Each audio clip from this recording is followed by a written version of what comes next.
Screen sharing. Is everyone able to look at the screen? Yes, the screen. Yes. Perfect. All right. So what is organizational psychology? I know most of you might be aware of it, but just to give you in a very brief way, it's essentially applying principles of psychology to workplace behavior. And the activities could be around training and development, motivation, reward system. These are the typical talent management. These are the typical concepts that you hear from pretty much all of the IO psychologists. This is in brief. Now, moving forward, I come from consulting background. And a lot of time, like Dr. Cecilia just pointed out, people always ask, what are you doing in a firm that is known for accounting and taxes? So EY is essentially a company that is professional services organization, but they also offer consulting services to different organizations. So as part of consulting services, there is a vertical called HR consulting or people advisory services. That's where I was working here in EY India as well as in EY US. So when we look at the scope of organizational psychology, I would like you to think of it from these four larger buckets, if you will.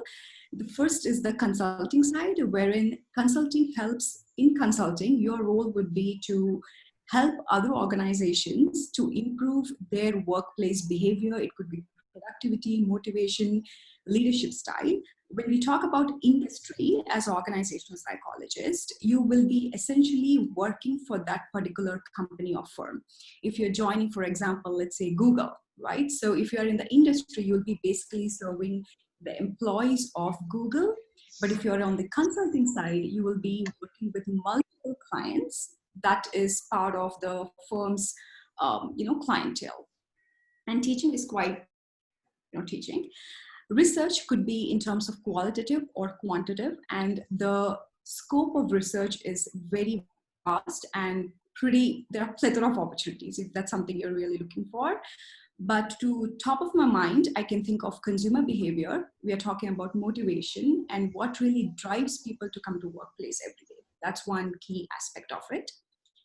Moving forward, there are plenty of things that IO psychologist does, right? So I'm going to focus on these broader 6 buckets. Each can be a session on its own because it's so broad, but I'll try to get as brief at the same time crisp as possible for all of you. The first one is psychometrics. Most of you, at least the master students, might have heard about psychometrics. It's essentially psycho measurement, where you design and develop personality, motivation style questionnaires or inventories, and you check the effectiveness of those through reliability and validity aspect of it. And I do know most of you are studying research methodology, so this is one of the key applications that you can consider if this is something you're interested. Some of the organizations that hire people with psychology background are, you have Kaplan, you have Pearson, you have clinical assessments. So there are multiple skills assessment companies here in India who hire people with psychology background with bachelor as well as masters. So if that's something you guys are really interested, you should definitely go ahead and do your research around that. The second is around gaining behavioral competencies. So essentially, behavioral competencies are nothing but behavioral attributes which predict your success on the role. For example, if you are a salesperson or a marketing person, a behavioral attribute could be around communication. It could be around influencing persuasive skills. So you measure individuals on behavioral competencies and you also train them so that you can identify how well they can do at the next level. And when we are designing behavioral competencies, there are proficiency levels.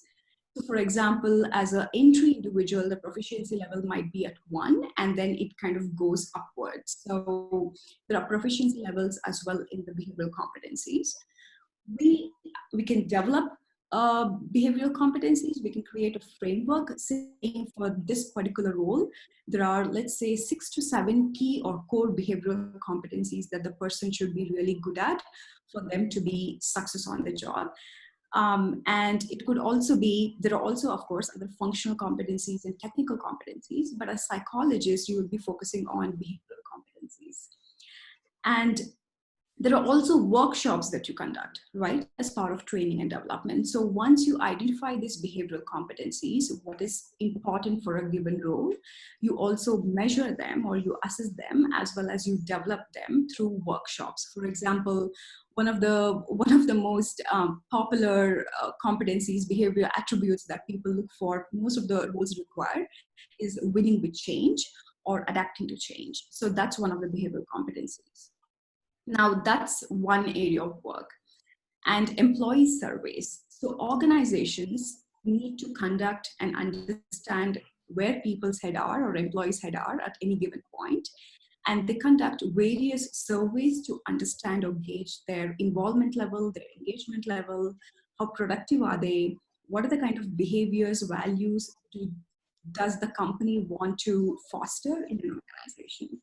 So when we look at employee surveys, as a psychologist, we can develop a lot of questionnaires. For example, employee engagement survey is pretty popular. There are a lot of companies that offer that as well, like Gallup and Watson, a couple of companies that do offer, and it's pretty popular. But there are organizations who develop these questionnaires in-house or surveys in-house, and that's an opportunity where you can step in and say, I can generate items, I can come up with questions that actually measure these specific involvement levels. And the results of the survey will help the management level to make decisions around how can they make sure the employees are, what drives them to come to office every day and, find meaning in their work. So the results of these has amazing outcomes. Essentially, it's very beneficial. The ROI of these surveys are really great. So this is one area. Other area is also around culture, wherein culture is essentially about what are the values and beliefs that drives behavior at workplace? What are the values that an organization wants to foster so that it is aligned to the larger of an organization? So that's the other side of the employee survey.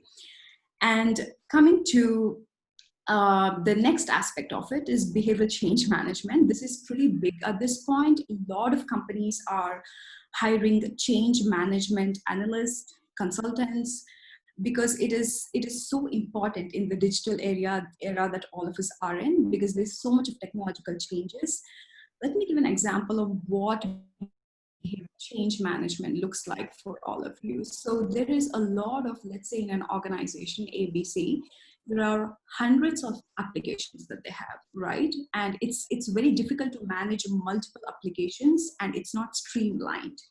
So a lot of companies offer applications or new tools and services which will help them to streamline those multiple applications into one house, so that it's much more easier to manage the day-to-day work activities.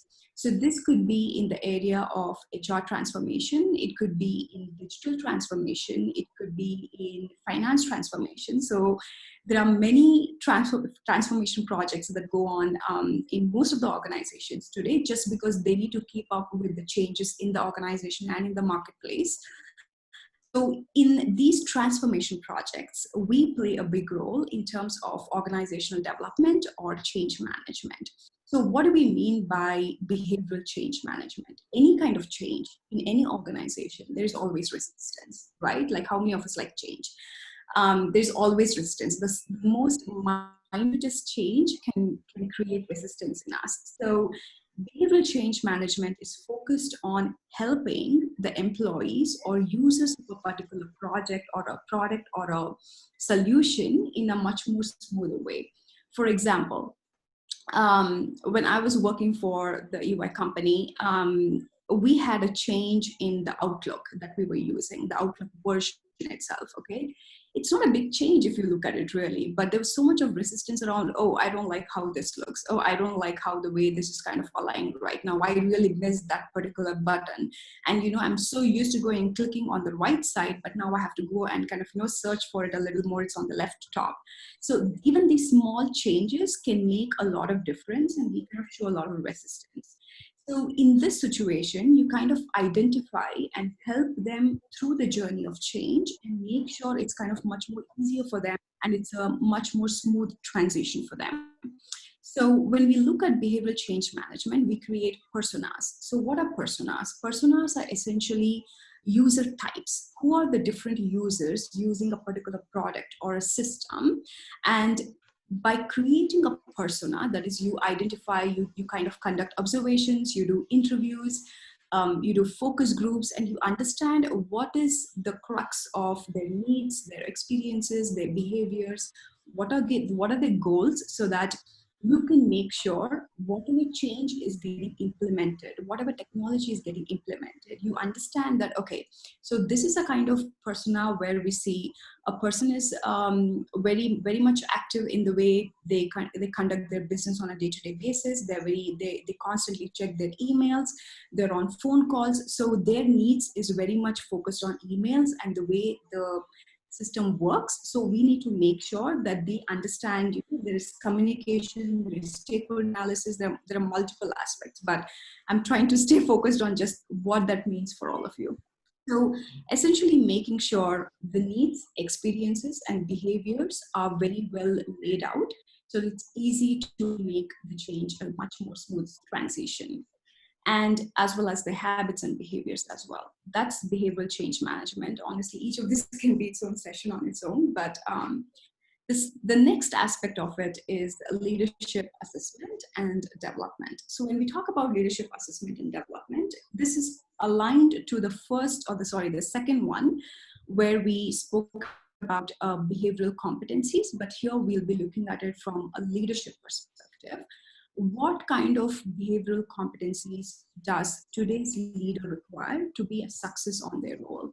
And this can be used in two situations. One, when you're trying to identify who are the future leaders, that is succession planning, and you prepare them for that. It's readiness from the readiness perspective.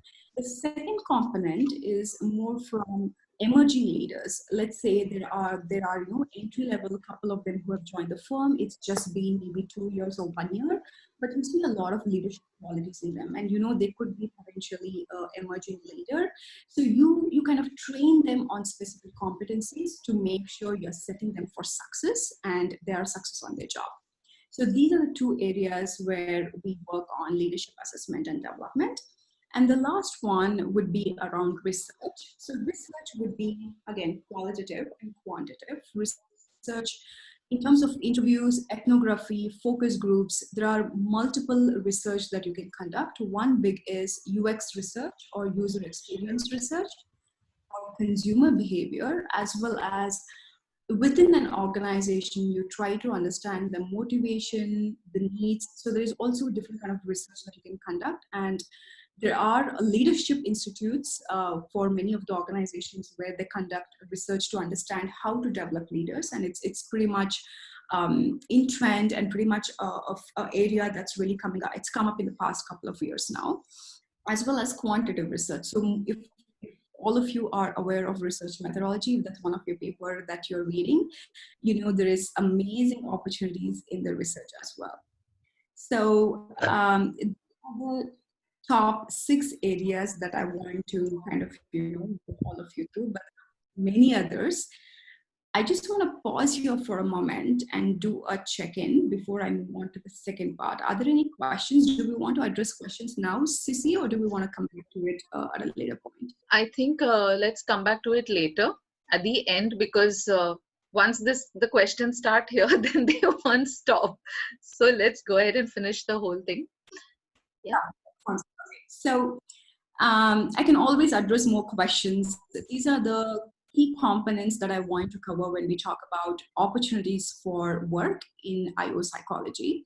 Now, moving on to how you can navigate your career, right? Because it's an important question. That's probably the reason all of you are here today on this webinar, essentially to understand where your is, what are your opportunities out there, also how do you navigate your own career.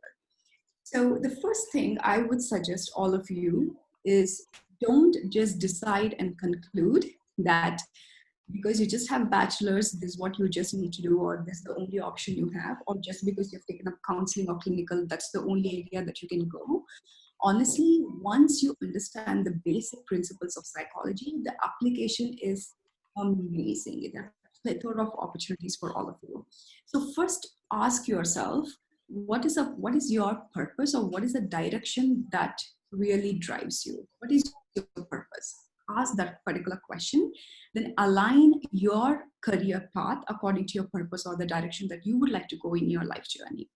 So for me, it's always been that I wanted to apply psychological principles or whatever I've been studying. I wanted to be in an applied field.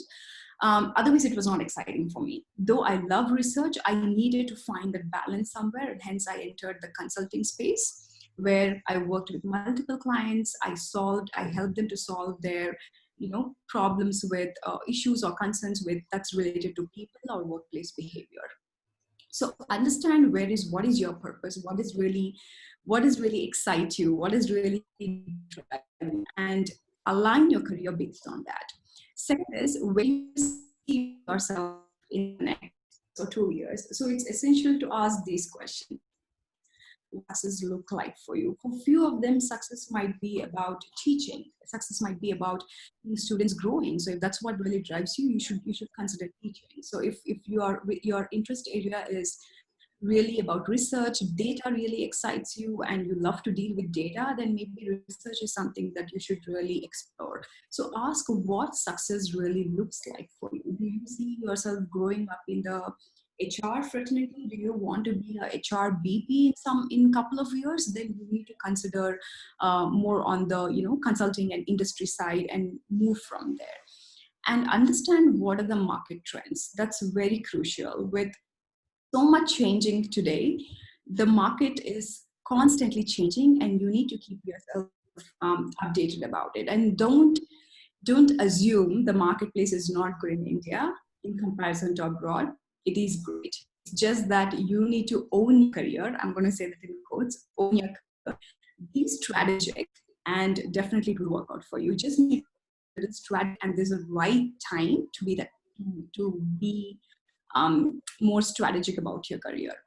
The next thing is, what knowledge, skills, experience do you currently have? Like, make a list of it. Understand where do you really stand today, and where do you see yourself in the next 3 or 4 years, and align accordingly. And the next part is networking. Networking is very crucial. Someone had told me a couple of years back, if you're not networking, you're not working. It simply means if you're not networking, like, say goodbye to all of your opportunities, because it's not going to work. At the entry level, it might work, but as you move up the ladder, networking is the only way to get opportunities, understand where you fit in. And if you are networking right, and if you're in a position to say what you can bring to the table, people will create roles for you, right? Even if the role is not existing, they will create a role for you when they see that what you're bringing to the table is of high value to them. So always network, always know what you're bringing to the table. These are the 5 key things. If I can, I would probably go for like another 3 or 4 more. For example, personal branding. It's equally important to focus on your personal branding. Personal branding brings credibility, you build trust, and that pretty much speaks for who you are and what work you can do. So it's very important to focus on your personal branding as well. I can come back to this if there are any more questions on what are the things you need to keep in mind. Moving forward, building your career. So here, once you have an understanding of what your knowledge skills are, or essentially the 5 or 6 steps that I just spoke in the previous slide, I want you to know that organizations hire people with bachelors in psychology as well. You don't necessarily need masters, you don't necessarily need PhD. It's completely your journey and you can decide. But just so you know, organizations do hire people with bachelors in psychology at analyst level, and you have opportunity to, work on multiple projects. This is great, right? So when you're working on multiple projects, you also have an opportunity to explore multiple things, and you will be able to decide what really works best for you, what is it that really interests you, and depending on that you can take a call which path that you want to pursue. But just so you know, don't assume companies might not be willing to hire you because you have bachelors. A lot of companies do hire, and I did work with a couple of them with bachelors in psychology background when I was part of EY, and that option is definitely there. And internship, I don't know how your placement works in your college, respective colleges. Internship is a wonderful opportunity because internship it has a high potential to convert to a full-time position. So though internship is not paid most of the time, but if you do get internship, I would suggest you definitely go for it, because based on the value that you bring in, there is a high chances that you will get hired full time. So if that's something you're really looking for, that's you should explore that. Even if you have your cousins, your brother, sister, whoever is working in an organization, ask them if they can help you to get in touch with the HR and see what opportunities are out there for you. And volunteering, even volunteering has a lot of potential, so it adds a lot more value to your resume. Make sure you do some kind of volunteering work. And now in the beginning of your career, your focus should be more on your experience and the skills that you're going to acquire rather than the monetary benefits that you're going to get. That would be my suggestion. And the last one is LinkedIn profile. Make sure each one of you do have a thorough LinkedIn profile.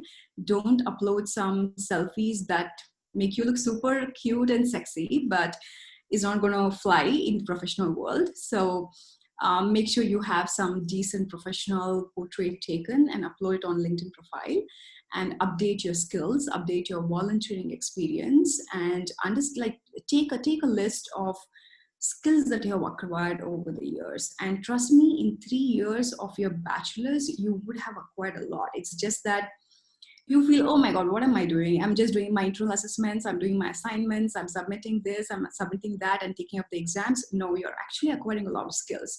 But the question is, have you really thought through what skills have you acquired so far? So think about it. And there are a lot of skills that you would have acquired. And then make sure you list those on your LinkedIn profile. So these are the key things I would want you to do as you are moving through your career. And like I said, own your career. It's very important. And owning your career is just not because you're entering the work right now. Career management is going to be throughout your employee life cycle. It's just not now. It's just not after a few years. It's just going to be there throughout your employee cycle. So important that you plan well, you're thorough in it, and you thought through clearly. So that's something I would like to share. And yeah, if all of you are interested in some more information, you might already be aware of this, but if you're not, there's something called ONET. It's Dictionary of Occupational Titles by, it's part of America's US Labor Institute. So you can go ahead and check this particular website. It provides a detailed list of tasks, responsibilities, and activities, pretty much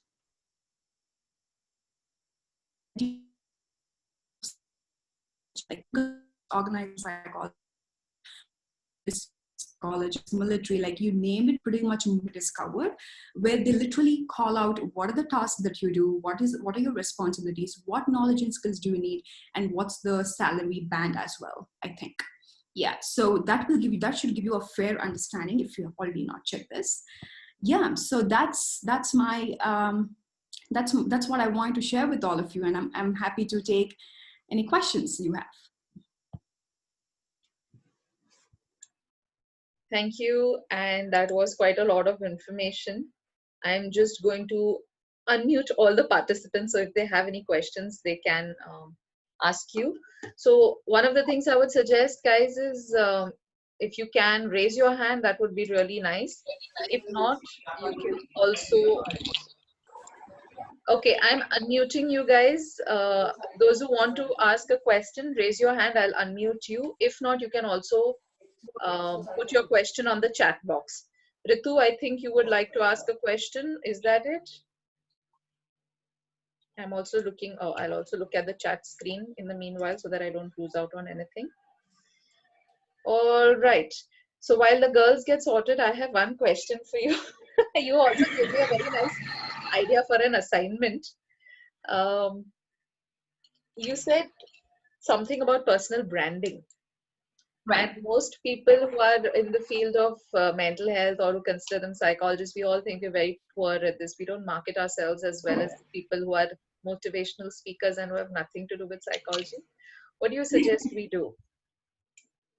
For your assignment, right? Just No, so no, that it's the assignment is a different thing. You said something else which gave me an assignment idea. But besides that, this is just a general question for personal branding. We don't seem to be very good at it, especially in India where we are taught don't talk about yourself. right. Yeah, that's the first mistake. So I think in terms of personal branding, I can think of three components that everyone needs to keep in mind. What you do, how you do, the credibility part of it. How do you build your credibility? That's very crucial in personal branding. And creating a LinkedIn profile, ensuring that you have you are able to clearly call out what your strengths are is very critical. And when we talk about our strengths, it's always important to talk in terms of examples using either wherein you talk about what are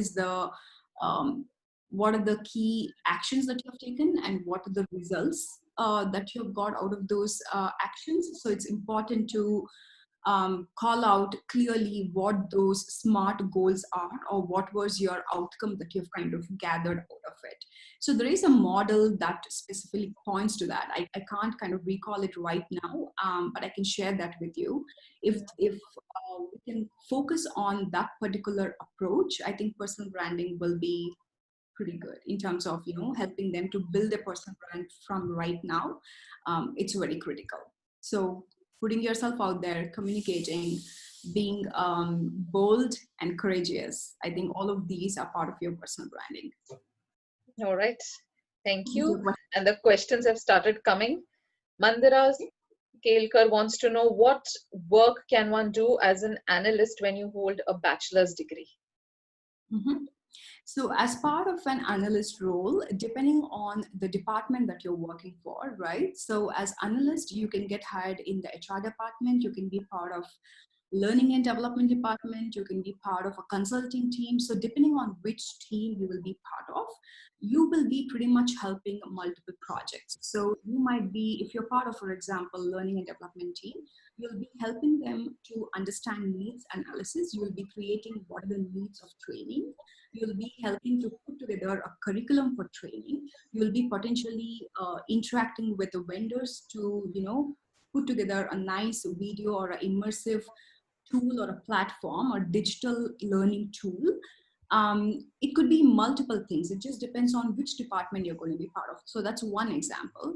Other example could be, if you, let's say you're part of maybe compensation and benefits team. So you'll be helping them with the data to understand what are the market trends and what does the compensation and benefits look like for multiple roles that's part of an organization.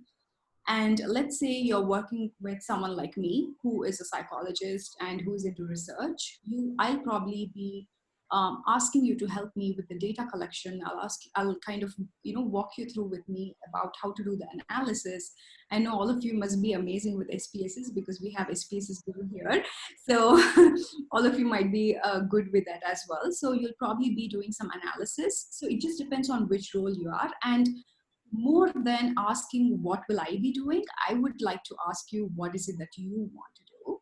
Make a list of those and then try, where during your interview time, make sure you ask what does your day look like and what does success on that particular role look like, so that you understand what are the various tasks you will be doing.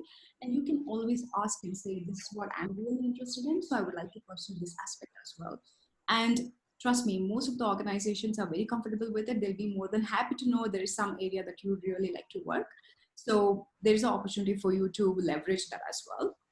So make a list of things that you want to do. Yeah. Okay, thank you. Another question, Charmi Bhanushali. What are the skills required for HR in a nutshell? Right. So skills for HR. So the HR fraternity at this point have most of them coming from MBA in HR. You have people with psychology background. You do have people with even commerce background. I know even an MBBS candidate who is a consultant or a HR consultant. So the skills essentially can be focused on your communications, how well you can collaborate and do teamwork, and understanding of basic components of how an organization works, the organization structure, the performance management system. If you have understanding of these things, as well as communication, teamwork, have initiative, these skills, I think you will really do well in HR. Okay. Ria wants to ask, how do we figure out what are our strengths? Great question. Okay, so there are a couple of tools available online or free.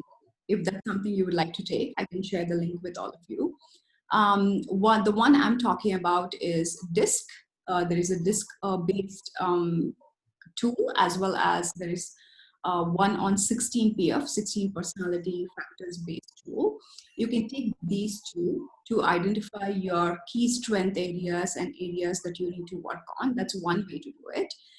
Along with that tool, you need to kind of think through how do you really work, think of yourself within your own classroom environment. How will you work with others? How will do you collaborate? Are you a person who prefers to work alone by yourself, or are you someone who likes to team with your classmates, and that excites you more? So think about these various scenarios just within your college. How much do you like participating in multiple activities, and how much time do you really need for you to get your energy back? Think about these things so that you understand what are your strengths and how can you work on that. I hope that answers your question. All right.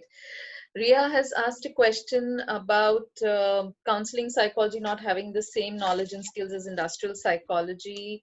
Do companies employ them and train them for the job? I think you covered part of it in the earlier question with Charmi, but would you like to add anything? No, I think that's pretty much on that. I think that's not an issue. Even if you have your counseling psychology, you can always there is some part of on-the-job training that you will get, irrespective of which organization that will be part of. And this on-the-job training is typically for 3 months. So that is the time when you need to make use of the best opportunities that you get, interact with people, learn, and get yourself up to speed. So it shouldn't be any concern, but make sure that you're mentally prepared for it, because the first 3 months is going to be quite, can be challenging if you're not very well prepared mentally for it. So I would say you should, but it's not an issue that you don't have background in industrial organization psychology. You can always pick it up. Okay, so we are going to quickly rush to the next 2-3 questions because our next speaker is also already available. I'm going to rush to these questions, and briefly, Dr. Kruthika, if you can help me. Ritika wants to know, we have, when you take a degree in psychology, you have many skills and strengths, and we don't know which particular career to take because our mind keeps changing. So what should we do? That's I think that's the best part about taking up psychology, because there's a lot of opportunities for you. I think that's the process that everybody goes through, and that's totally fine. You can explore maybe one or two. Let's say you have 5 of them that you really want to pursue. Take up 3 internships in 3 different fields. All right. Yeah. Okay. If I want to be a motivational speaker focusing on the awareness of mental health, what should I do to start out?